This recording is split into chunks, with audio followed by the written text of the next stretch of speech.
Welcome back. Mr. Felix Osakwe joins us next. He is the presidential candidate of NRM, Nigerian Rescue Movements. Good morning. Thank you for joining us today. Good morning. Well, we know, as you equally do know, security is a challenge in this country. Time and again, we've had cause to revisit these matters and ask questions of the authorities across the board, as a matter of fact. Today, it's the main issue again here, and rightly so, we'll start off with that with you. How do you plan? What would you do about security? Well, thank you, and good morning, Nigerians. For any candidates, as of today, I'm sure the priority is truly the security, because it's like the country is not safe. You can't travel by road. I mean, you can't sleep well. Reason being because you're not sure of what is going to happen next. Yes, as the president of Nigeria, there are a lot of things that we're going to put in place. For example, we cannot just tackle the problem of insecurity in Nigeria by just saying, oh, we'll have the military to go and kill everybody, I mean, the terrorism, and then Nigeria will be free. So we can't do that. I'll give you one example. In 2019, I contested, and I was the presidential candidate of DPP, while other candidates were all there telling Nigerians how to fix the road. I was worried about the security. So what did I do? The first thing I did, then the problem between the farmers and the Fulani herdsmen was like we have never seen this before. So what did I do? The first thing I did was to contact the president of the Metiala, and at the same time, the president of the farmers. So it took me time, though, while others are talking about electricity, which is normal. We have to all do all that. But I know without security, all this, we can do nothing about it. So finally, I was able to bring both of them together at Pres'l apartment. We discussed at length and tried to broker peace between both of them. That's the farmers and the president of Metiala. And I succeeded in doing that. Surprisingly, in the end, we all ate together, drank together, they both hugged each other, and they promised that they're going to put it to rest. So had it been I won then, I think I would have continued from there. So for me, the first approach is going to be dialogue. And by the time the dialogue fails, then we can look at another options. So how do you plan to start dialoguing on security, and with who? Now, quite all right. As of today, there are some individuals that tell the federal government that once we have some kind of funds or what have you, we can go and dialogue with some of the leaders, whether the Boko Haram or the bandit or what have you. Yes, so we can start with that. Number one is to find out the root cause of this insecurity in Nigeria. So once we get to know the reason and the root cause of this insecurity, then we can start from there. And like I said again, not even only that, I think there are so many other things we can do in the aspect of insecurity in Nigeria. I once said in one of the television stations that I think another thing we should be able to do, apart from the dialogue, is to begin to secure, number one, our borders. Then number two, to begin to secure our communities. And I said one of the ways by which we can do that is to get all the traditional rulers, the emirs, the obas, the youth leaders in the community, get them involved, get them to be part of this, and not even only that, to have community police and state police, which by so doing, they understand the terrains of the environment where they are, the community, and they will be in a better position to be able to police and to guide their communities. When you say dialogue, I believe you already understand what some of these people are asking. For instance, that of Boko Haram, you know what they say and what they ask for. Some of these terrorists who attack trains and kidnap people, you've heard some of them, what they ask for. Even if it's not official, at least you've heard snippets of what people think they actually want. So in consideration of all of those, you still think dialoguing with them will be an option? Well, it's one of the options. Like I said, it's one of the options. Even in the international communities, there's always a time even the President of America will ask for dialogue to some extent. And you also remember, if we'll not forget this in a hurry, once in a while... Yeah, but in those societies, the law is no respect of it. Security agencies, you have to do your job first. Yes. So several other things probably at some stage. But if you're putting dialogue first, many would have expected. What about ensuring that those security agencies do their jobs first and foremost, no matter whose ox is God? Yeah, like I told you, yes, we're going to do our job. And I never said we're not going to do our job. So like I said the first thing we're going to put in place in our outside dialogue is to make sure that we have a community police. And I've once said that one of the things we can do is to make sure that, for example, all the retired police that today they're not working anymore, we can bring them back and have them to police our forests. So, and again, our youths, many of them in the community, they understand the terrain, actually even more than the bandits. And the bandits cannot just come or Boko Haram and invade any village or any community without being there for some months. So to be able to understand which direction to go in case if they're to kidnap or whatever. So I say we're going to bring some of them on board and empower them, have what we call state police, community police, and forestry police. So by so doing, we should be able to have quite a number of them. How do you plan to bring them back? Because have you done your study in terms of what were the circumstances that they left the service? What kind of training do they have? Are they willing to come back? What are you bringing them back as? Have you figured out how many of them are you bringing back? I said, for example, I said the retired police, for example. Yeah. The retired police, they are well trained. And today, I mean, they are doing nothing. You think they are well trained? The retired police? Yeah. Of course they are well trained. You want to take people who are retired and put them in the forest. I don't think that they will happily come back from their retirement. No, I mean, people would want to do things that are easy, maybe in the city or around the community where they belong. Yes. But to take them to the forest, are they still in active service? Yes. What I mean by doing that, or by saying that, is that one, they have been trained.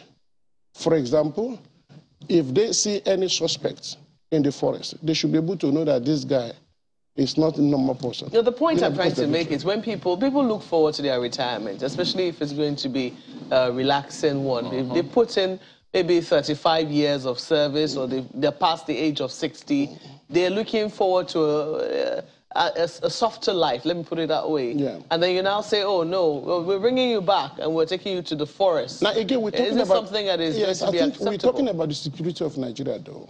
It has nothing to do with, okay, because I've been retired, it doesn't concern me anymore. Yeah, but everybody's worried. The age of the people who you're bringing back. Like I said, even the youths in our community, that we are going to bring them on board and empower them and allow them to be able to police their community. Okay. And I said that already. Then, but I think... The youths are not the ones to go to the forest. It is the people who are retired. No. Any one of them can go. After training them, any one of them can go. Okay.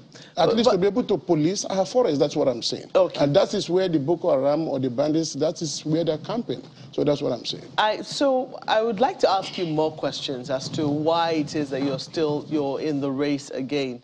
Last time, I think there were about 78 political parties which made it to the presidential polls. Today, I think we have just 18. And fortunately, your new party, because interestingly, DPP, which you campaigned on, or whose platform you campaigned on, I do not know if they're still existent as a political party, but right now, you are no longer campaigning on that particular platform. Yes. At the last polls, you had roughly about 15,000 votes.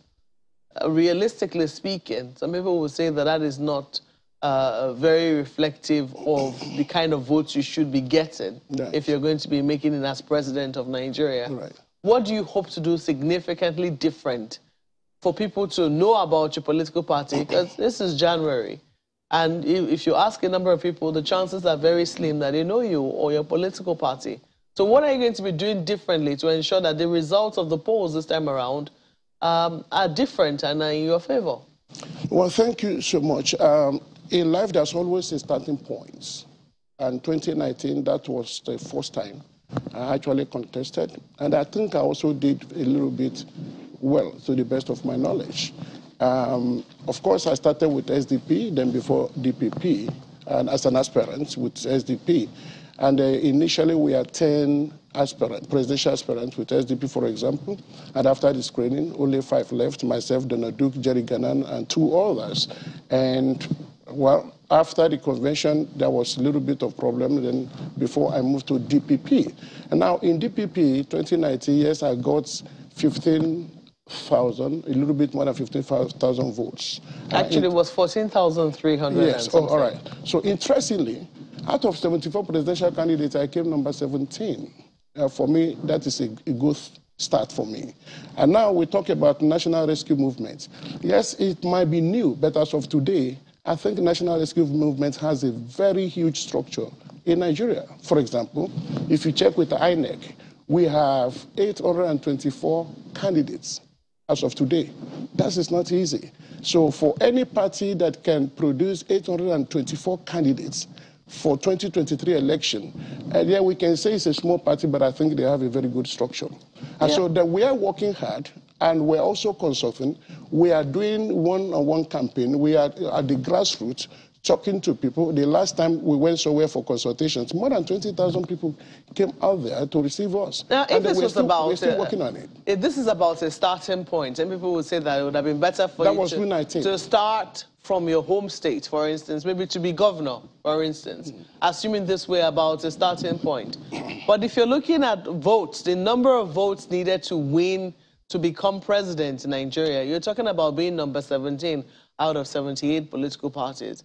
But the winner of that election got over 15 million votes. The next person got maybe roughly around 12 million votes or thereabout. These are votes in the millions. Yes. You got roughly 15,000, yes, which is really, really small compared to what you really need to be president.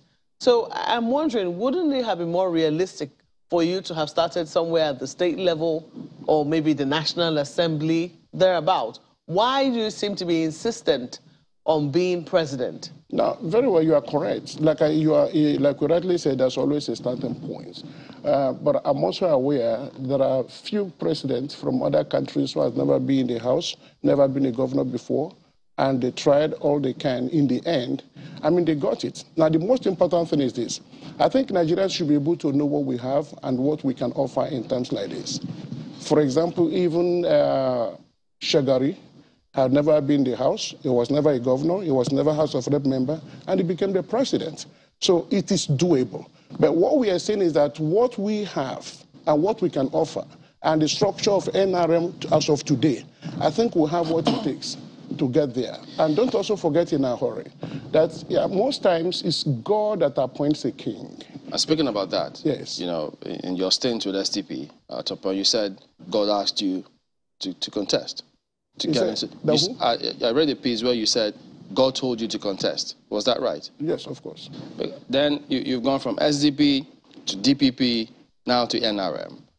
You vied in those other two parties, you didn't win. But you have several people who would think, but wait a minute, did God tell you to keep moving from one place to the other and you haven't won? As of today, but God is not the author of confusion. Yes, as of today, if DPP has not been deregistered, I will still contest on a DPP. Well, God would have seen all that before asking you to go. Did he say, or you felt God told you to contest? No, I didn't feel so. That is the way. You see, we cannot write out the presence of God and God speaks in a hurry. Either you are a Muslim, you are a Christian, there's always a time that God speaks to a man. So yes, God said to me that I should contest. And mine is to obey. I'm a pastor. And I've been a pastor for over 40 years. And it will also interest you to know that in the Redeemed Christian Church of God, as big as the Redeemed Christian Church of God is today, I was one of the first evangelists in Redeemed Church, first evangelist ever in Redeemed Church, in the late 80s. So when we talk about God speaks, yes, God speaks. So yes, he said I should do that. And that is when I tried it. And let me also say this to you. If God is not with me, I think it will be difficult to even get the presidential candidate. Very, very difficult. So God is being with me all through in what I'm doing now. So when God speaks, mine is to obey. But like I said, it takes God alone to anoint a king, to appoint a king. We can do all we can. But if God says no, then you're not going to get there. Did he say no in this case? Which case? In 2019? Anointing you. Because it's one thing to get the ticket, contesting and winning. Different scenarios. Yes. Let me bring my colleagues from Lagos. They've got questions for you as well. Okay. Well, thank you, Chamberlain. Well, natural question one would want to ask you is, I mean, there are those who wonder, first of all, have you started campaigning?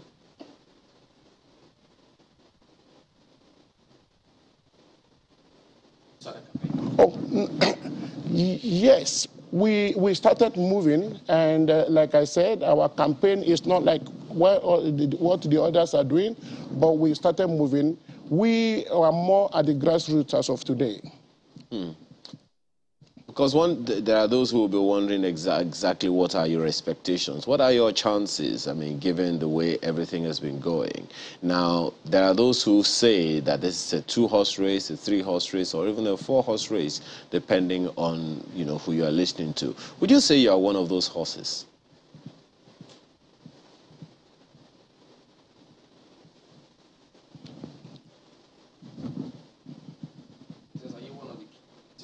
Can you hear me? Yes. Okay, now I can hear you. Yeah. I said there are those who say that, you know, depending on who you are listening to, that there's a 2-horse race, the presidency is a 2-horse race, a 3-horse race, or even a 4-horse race. Would you say you are one of those 2, 3, or 4 horses?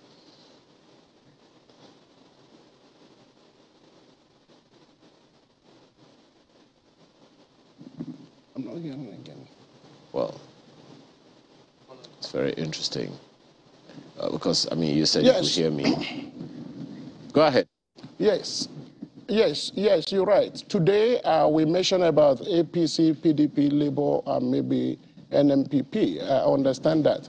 But that does not guarantee that any of those is going to win the election. Because, like I rightly said, the time is very short, but I also know that we cannot rule out anything in Nigeria. In politics, anything can happen at any time. So we have 18 presidential candidates, only 4 is being mentioned. Then we have 14. So anything can happen in Nigeria. In politics, you cannot rule out anything. So I would say yes.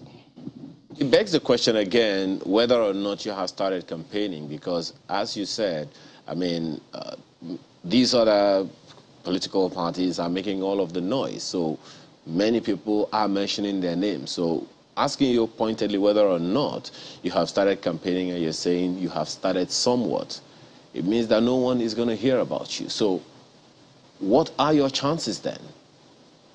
Or are you just in this just to tick the box that you have campaigned as President of the Federal Republic of Nigeria before?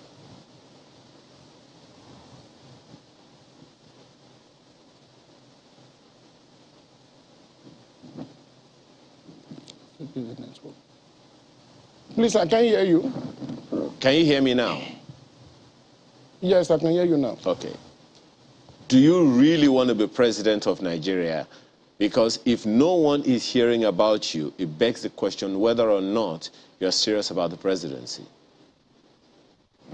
Well, a lot of people are saying, a lot of people are aware of me, and like I said, we'll be doing everything at the grassroots. So many people are aware that we are contesting, and so all the presidential candidates in Nigeria, I believe somehow, they have their own followers, and we do have our own followers too. So there are a lot of Nigerians who have heard of me, and as I'm speaking now, they're also listening to me, knowing very well that I'm out there to contest and to win the election. You know, I think there's been a trail, a consistent trail of, you know, the divine. You referencing the divine, even saying at some point last year that, you know, Nigerian leaders must listen to God, they must obey God. And when you said you heard God, maybe what you heard was God asking you to contest, and maybe just to help people understand, maybe not to win, which you might want to clear. Did you hear that you would also win, hearing that you should contest? Because I know that that's also a major talking point for Nigerians. Religion, ethnicity plays a major role, but religion as well. So some are always wary when they hear God told someone to do this. It's always a red flag. So maybe just to lay it bare so they're clear which God and whether God indeed. Did you hear that you were going to win as well?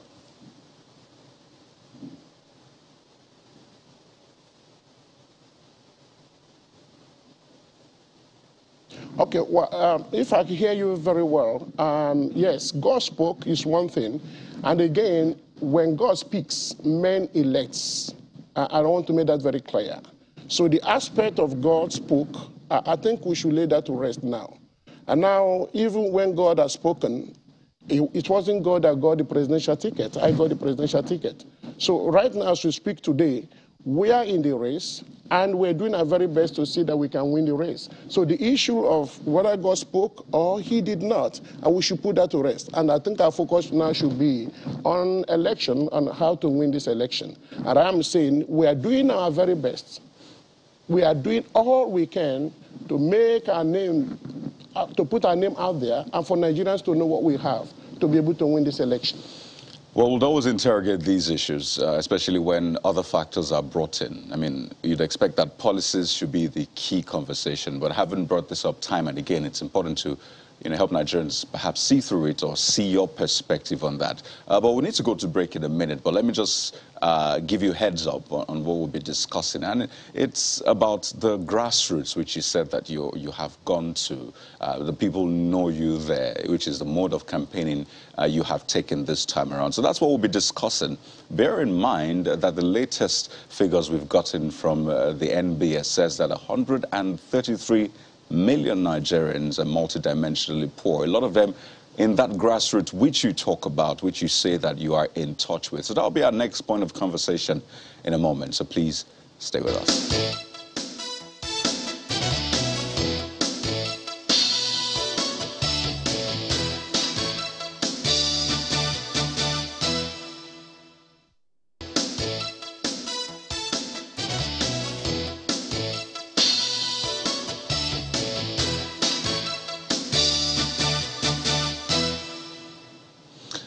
Well, our conversation continues with Mr. Felix Osakwe, who is the presidential candidate of the Nigerian Rescue Movement, NRM, joins us live from our Abuja studio. Thank you, Pastor Osakwe, for staying with us on the program. And so we're touching on a very important point, which is poverty in Nigeria. And I mean, time and again, we've heard presidential candidates saying, I'll lift this certain number of Nigerians out of poverty, I will kill poverty and hunger and all of that. But let's be practical.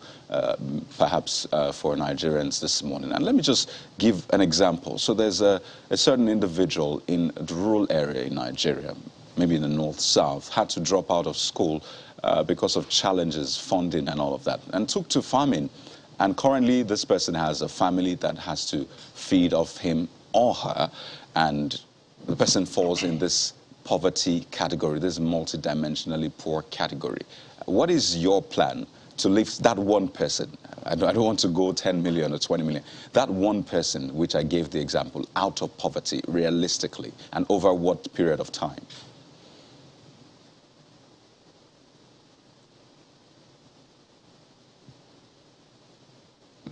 Well, thank you so much. I think one of the problems we have in Nigeria today as leaders is because our leaders is not being sincere to Nigerians, especially in a situation whereby the leaders care much about the elites, but not those ones that are suffering. Now you ask a simple question, what are we going to do?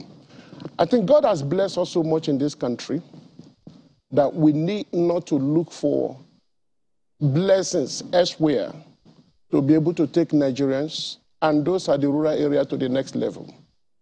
There are no states in Nigeria that God has not blessed with solid minerals.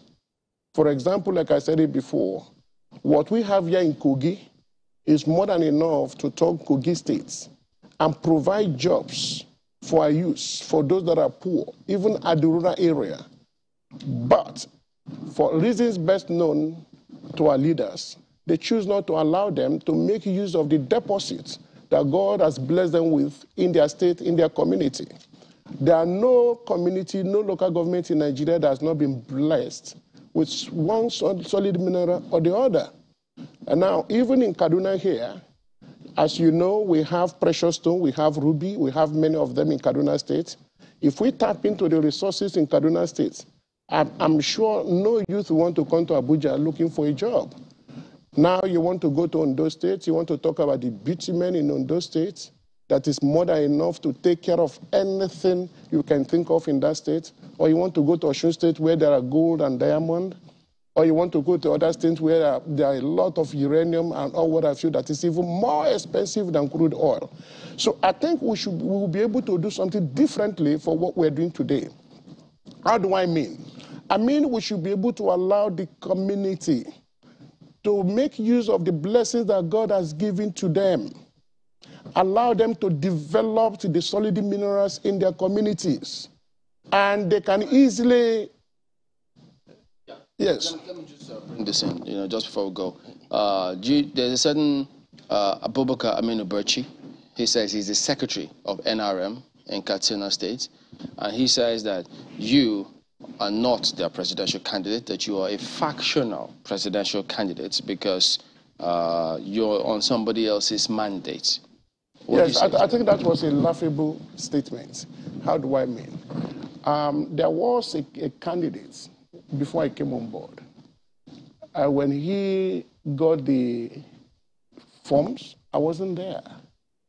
The arrangement between the former candidates and the party, I wasn't there.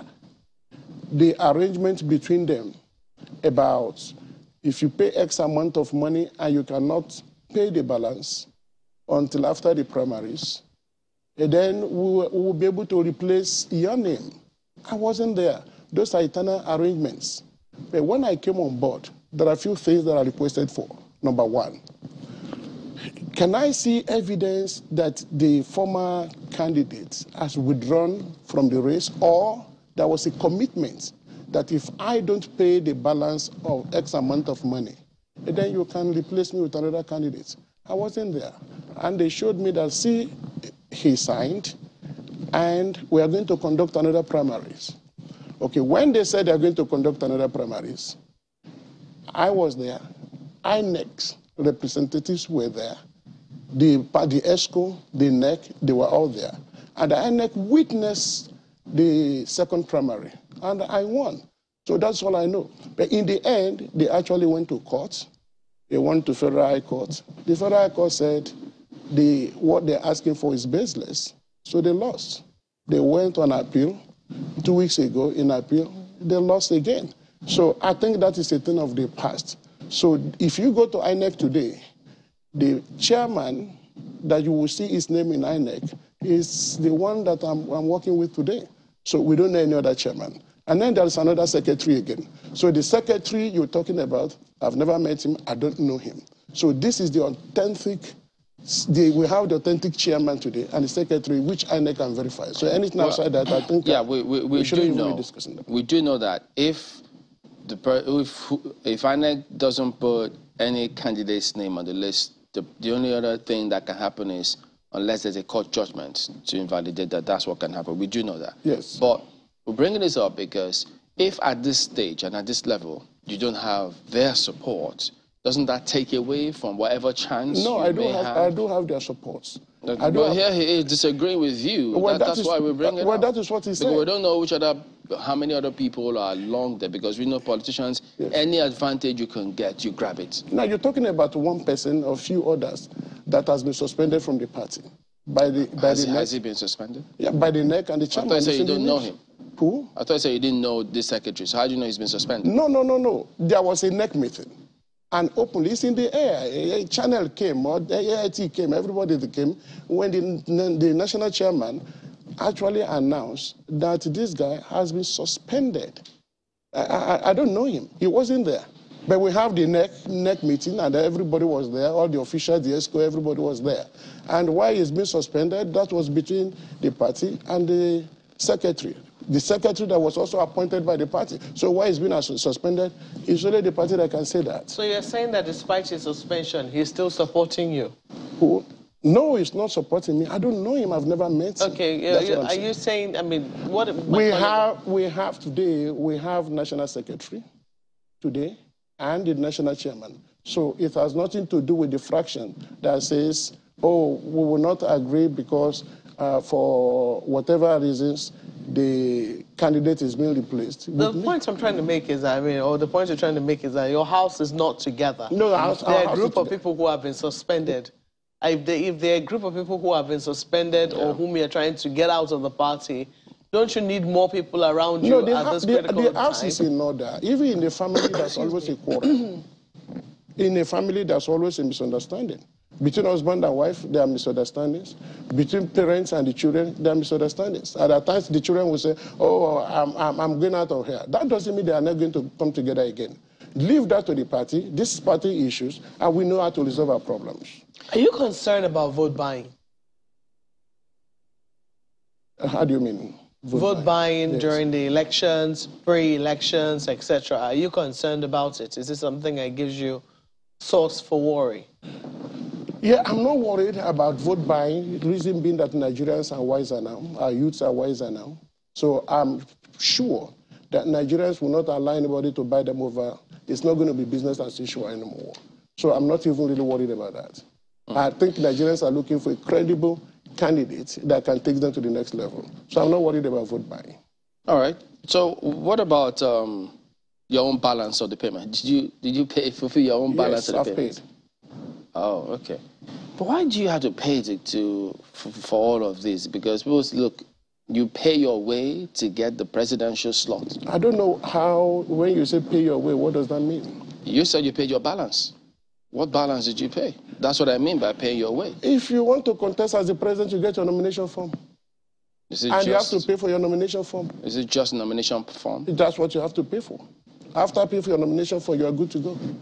The party is not going to ask you for a dime. They're not going to ask you to do anything. It's your choice if you want to assist the party or you want to donate anything. But the party will not come after you by saying, oh, you still have to pay more money. No. So there's nothing like buying here. I think part of what my colleagues were also asking is they haven't seen your campaign, the presence campaign or marketing as you will. They haven't felt it. So do they expect, what level of campaign should we expect from you next? Okay, like I said, we have been doing grassroots and all what have you. Any moment from now, and then we're going to stage our rallies in some states, and just like few others are doing, Nigerians should be seeing us very soon. All right, Mr. Felix Osakwe is the presidential candidate of NRM. Thank you for coming on, and all the best. Thank you so much.